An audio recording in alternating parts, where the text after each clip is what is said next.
मुरली अमृत की धारा है धारा, जो देती दुखों से किनारा। मुरली अमृत की धारा है धारा, जो देती दुखों से किनारा। भूले जीवन में हो जाए शिव बाबा मुरली में समझाए। भूले जीवन में हो जाए शिव बाबा। ओम शांति। आज की तारीख है 27 नवंबर 2023 के बाबा के साकार महावाक्य। मीठे बच्चे, दिन में शरीर निर्वाह, अर्थ कर्म करो, रात में बैठ ज्ञान का सिमरन करो, बाप को याद करो, बुद्धि में सबदर्शन चक्कर फिराओ तो नशा चढ़ेगा। बाबा ने प्रश्न पूछा, माया किन बच्चों को याद में बैठने ही नहीं देती है? बाबा ने उत्तर दिया, जिनकी बुद्धि किसी न किसी में फंसी हुई रहती है, जिनकी बुद्धि को ताला लगा हुआ है, पढ़ाई अच्छी रीति नहीं पढ़ते हैं, माया उन्हें याद में बैठने नहीं देती, वह मन भाव रह नहीं सकते, फिर सर्विस के लिए भी उनकी बुद्धि चलती नहीं। श्रीमत पर न चलने के कारण नाम बदनाम करते हैं, धोखा देते हैं तो सजाएं भी खानी पड़ती हैं।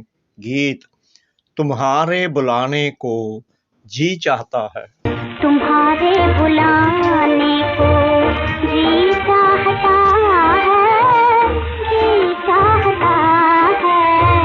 तुम्हारे बुलाने को जी चाहता है, जी चाहता है।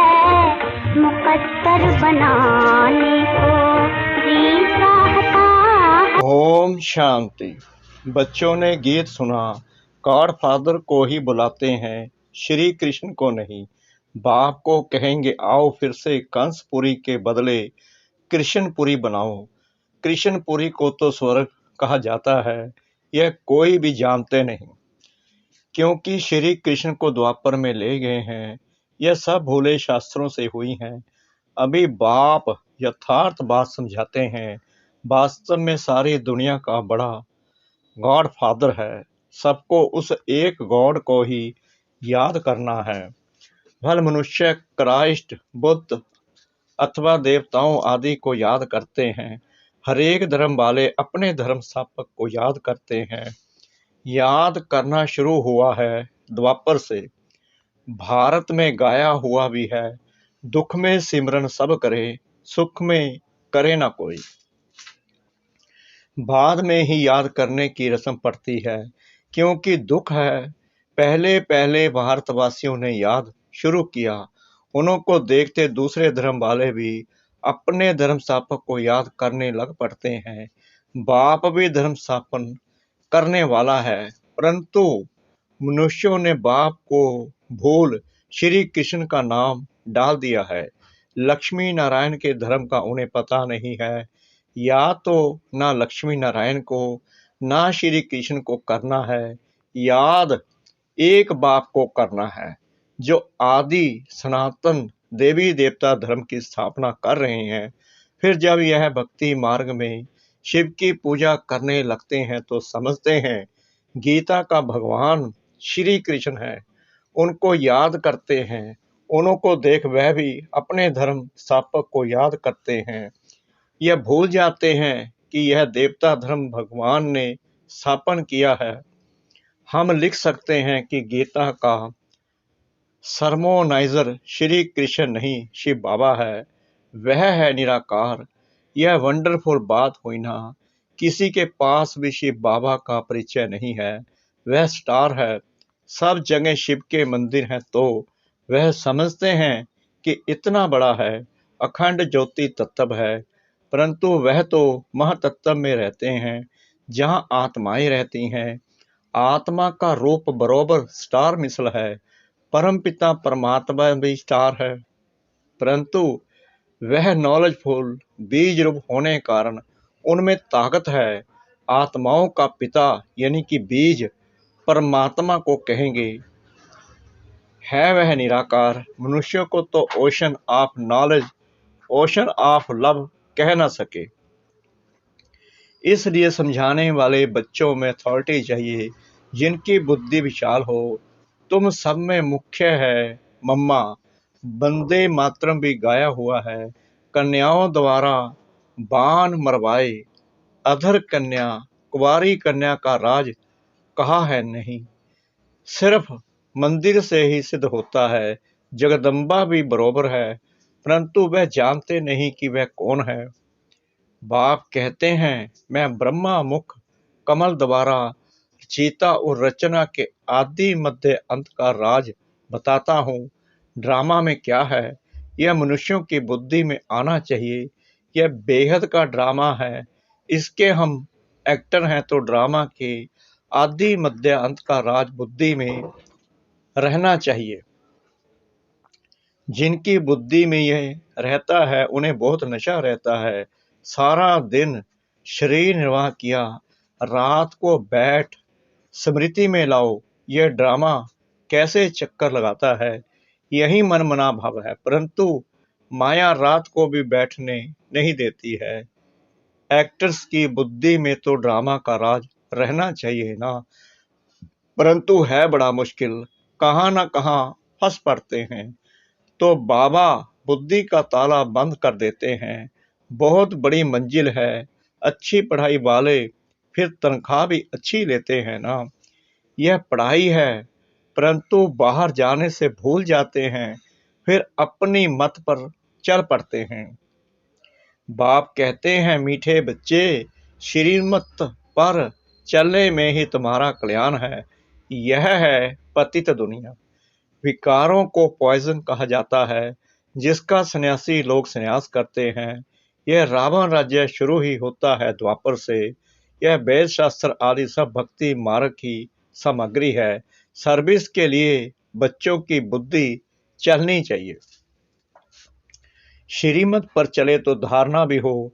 बच्चे जानते हैं विनाश सामने खड़ा है, सब दुखी हो रड़ी मारेंगे।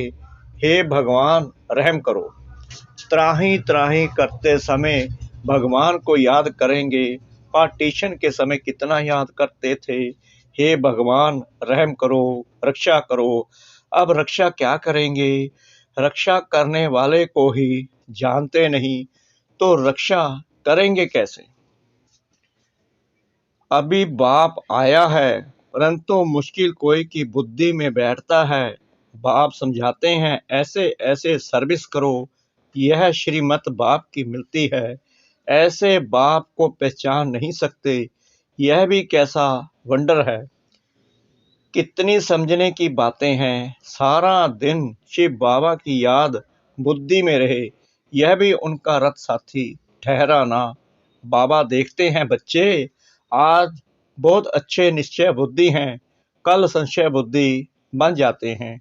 माया का तूफान लगने से अवस्था गिरती है, तो बाबा इसमें क्या कर सकते हैं। तुम ज्ञान में आए हो, सरेंडर हुए हो, तो तुम ट्रस्टी ठहरे। तुम क्यों फिक्र करते हो, सरेंडर किया है, फिर सर्विस भी करनी है तो रिटर्न में मिलेगा। अगर सरेंडर हुआ है, सर्विस नहीं करता, तो भी उनको खिलाना तो पड़े। तो उन पैसों से ही खाते खाते अपना खत्म कर लेते हैं, सर्विस करते नहीं हैं। तुम्हें सर्विस करनी है, मनुष्यों को हीरे जैसा बनाने की, मुख्य बाबा की रूहानी सर्विस करनी है, जिससे मनुष्य ऊंचे बने। सर्विस नहीं करते तो जाकर दादासी बनेंगे। जो पढ़ाई अच्छी पढ़ते हैं उनका मान भी ऊंचा होता है। जो नापास होंगे वह जाकर दास दासी बनेंगे।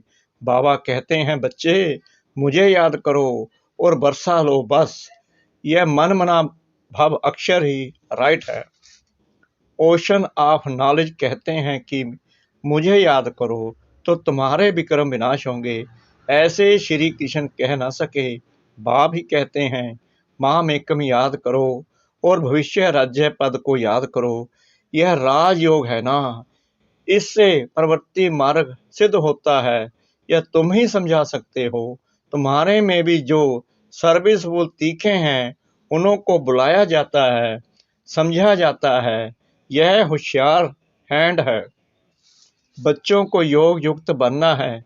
श्रीमत पर अगर नहीं चलते तो नाम बदनाम करते हैं, धोखा देते हैं, तो फिर सजाएं खानी पड़ती हैं। ट्रिब्यूनल भी बैठती है ना। अच्छा, मीठे मीठे सिकरा दे बच्चों प्रति माता पिता बाप दादा का याद प्यार और गुड मॉर्निंग। रूहानी बाप की रूहानी बच्चों को नमस्ते। हम रूहानी बच्चों की रूहानी बाप दादा को श्रद्धा भरी प्रेम भरी नमस्ते। शुक्रिया बाबा, शुक्रिया बाबा, शुक्रिया बाबा इस मीठी मीठी मीठी मुरली के लिए। रात्रि क्लास। बच्चों को पहले पहले समझानी देनी है बाप की। बेहद का बाप ही हमको पढ़ाते हैं। गीता पढ़ने वाले श्री कृष्ण को भगवान कहते हैं। उन्हें समझाना है कि भगवान तो निराकार को कहा जाता है। देहधारी तो बहुत हैं, बिगर देह है ही एक, वह है ऊंचे से ऊंचा शिव बाबा। यह अच्छी रीत बुद्धि में बिठाओ। बेहद के बाप से बेहद का बरसा मिलता है। वही ऊंचते ऊंच निराकार परम पिता परमात्मा है। वह है बेहद का बाप और यह है हद का बाप। और कोई 21 जन्मों का बरसा नहीं देते हैं। ऐसा भी कोई बाप नहीं जिससे अमर पद मिले। अमर लोक है सतयुग, यह है मृत्यु लोक। तो बाप का परिचय देने से समझेंगे। बाप से बरसा मिलता है, जिसको देवी स्वराज्य कहा जाता है, वह बाप ही देते हैं। वहीं पतित पावन गाया जाता है। वह कहते हैं, अपने को आत्मा समझ मुझ बाप को याद करो तो पाप कट जाएंगे। पतित से पावन बन पावन दुनिया में चलने लायक बन सकते हो। कलब कलब बाप कहते हैं, महामेकम याद करो। याद की यात्रा से ही पवित्र बनना है। अभी पावन दुनिया आ रही है। पतित दुनिया विनाश होनी है। पहले पहले बाप का परिचय दे।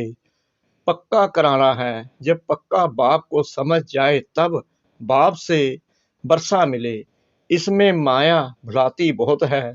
तुम कोशिश करते हो बाबा को याद करने की, फिर भूल जाते हो। शिव बाबा को याद करने से ही पाप कटेंगे।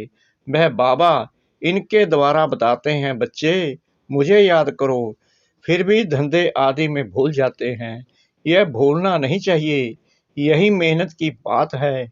बाप को याद करते करते कर्मातीत अवस्था तक पहुंचना है। कर्मातीत अवस्था वाले को कहा जाता है फरिश्ता। तो यह पक्का याद करो। कैसे किसको समझाएं। पक्का निश्चय भी हो कि हम भाइयों को यानी आत्माओं को समझाते हैं। सबको बाप का पैगाम देना है।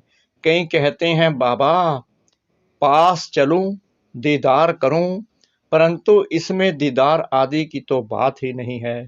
भगवान आकर सिखलाते हैं और मुख से कहते हैं, तुम मुझ अपने निराकार बाप को याद करो।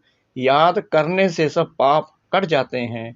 कहाँ भी धंधे आदि में बैठे घड़ी घड़ी बाप को याद करना है। बाप ने हुक्म दिया है, मुझे याद करो। निरंतर याद करने वाले ही विन करेंगे। याद नहीं करेंगे तो मार्क्स कम हो जाएंगे। यह पढ़ाई है ही मनुष्य से देवता बनने की, जो एक बाप ही पढ़ाते हैं। तुम्हें चक्रवर्ती राजा बनना है तो 84 जन्मों को यानी कि चक्कर को भी याद करना है। कर्मातीत अवस्था तक पहुंचने के लिए मेहनत करनी है। वह अंत में होनी है। अंत कोई भी समय आ सकती है। इसलिए पुरुषार्थ लगातार करना है। नित्य तुम्हारा पुरुषार्थ चलता रहे। लौकिक बाप तुम्हें ऐसे नहीं कहेंगे कि देह के सभी संबंध छोड़ अपने को आत्मा समझो, शरीर का भान छोड़ मुझे याद करो तो पाप कटेंगे। यह तो बेहद का बाप ही कहते हैं, बच्चे मुझ एक की याद में रहो तो सब पाप कट जाएंगे। तुम सतो प्रधान बन जाएंगे। यह धंधा तो खुशी से करना चाहिए ना। भोजन खाते समय भी बाप को याद करना है। याद में रहने का गुप्त अभ्यास तुम बच्चों का चलता रहे तो अच्छा है, तुम्हारा ही कल्याण है। अपने को देखना है, बाबा को कितना समय याद करता हूँ। अच्छा, मीठे मीठे सिकला दे बच्चों प्रति याद, प्यार और गुड नाइट। ओम शांति। धारणा के लिए मुख्य सार। नंबर 1, मनुष्यों को हीरे जैसा बनाने की रूहानी सर्विस करनी है। कभी भी संशय बुद्धि बन पढ़ाई को नहीं छोड़ना है, ट्रस्टी होकर रहना है। नंबर 2, शरीर निर्वाह अर्थ कर्म करते भी बाप को याद करना है। श्रीमत में अपना कल्याण समझ चलते ही रहना है, अपनी मत नहीं चलानी है। वरदान, मनसा और वाचा की शक्ति को यथार्थ और समर्थ रूप से कार्य में लगाने वाले तीव्र पुरुषार्थी भव। तीव्र पुरुषार्थी अर्थात फर्स्ट डिवीजन में आने वाले बच्चे संकल्प शक्ति और वाणी की शक्ति को यथार्थ और समर्थ रीति से कार्य में लगाते हैं। वे इसमें लूज नहीं होते।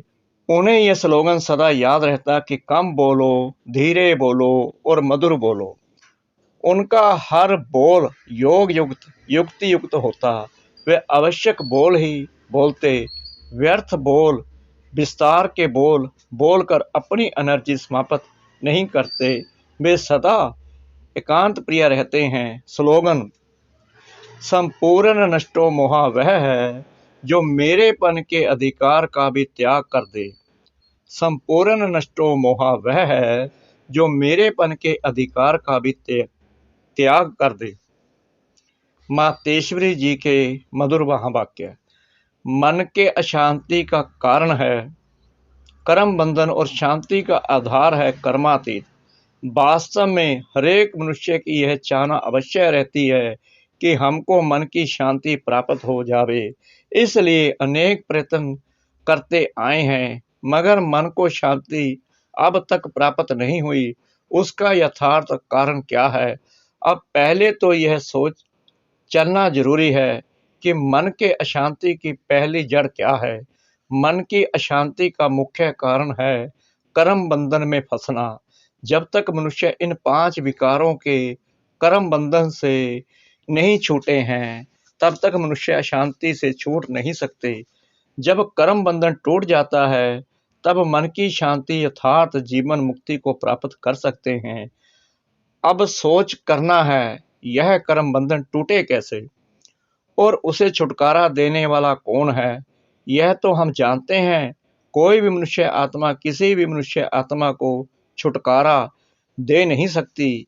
यह कर्म बंधन का हिसाब किताब तोड़ने वाला सिर्फ एक परमात्मा है। वहीं आकर इस ज्ञान योग बल से कर्म बंधन से छुड़ाते हैं। इसलिए ही परमात्मा को सुखदाता कहा जाता है। जब तक पहले यह ज्ञान नहीं है कि मैं आत्मा हूँ, असल में मैं किसकी संतान हूँ, मेरा असली गुण क्या है, जब यह बुद्धि में आ जाए तब ही कर्म बंधन टूटे। अब यह नॉलेज हमें परमात्मा द्वारा ही प्राप्त होती है। गोया परमात्मा द्वारा ही कर्म बंधन टूटते हैं। अच्छा, ओम शांति।